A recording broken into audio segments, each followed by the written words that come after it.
Лиценцирана дадилка може да се ангажира само преку две приватни агенции.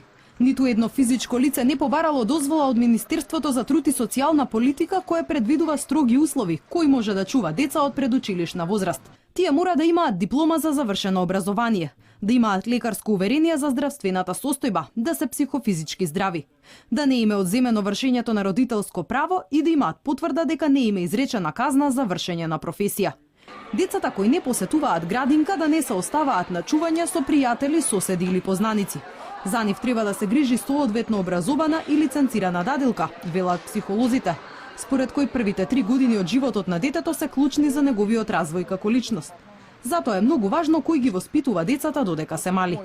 Проблемот со најмување на непроверени негователки најчесто го гледаат во пренатрупаноста на градинките. Треба да водат сметка и за возраста на лицето на кое што му даваат на своето дете да го чува.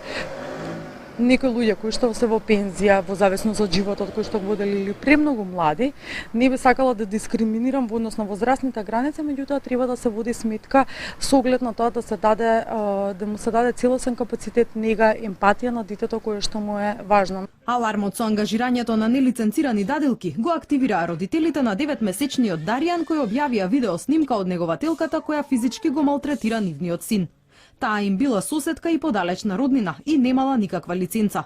Од првата детска амбасада меѓаши велат дека е голема храброст на родителите да ја објават снимката и оти овој случај е поттик за сите родители да внимаваат кому ги доверуваат своите деца. Сметаме дека судот ќе ги земе сериозно предвид видеоматеријалите на родителите кои се охрабриле да го снимат, затоа што имале основен сомнеш дека детето, бебето трпи насилство. И со вештачење на автентичноста на видеоматеријалите, сензибилиран судија навистина може да го земе како главен аргумент во главниот претрес против осумничената негователка.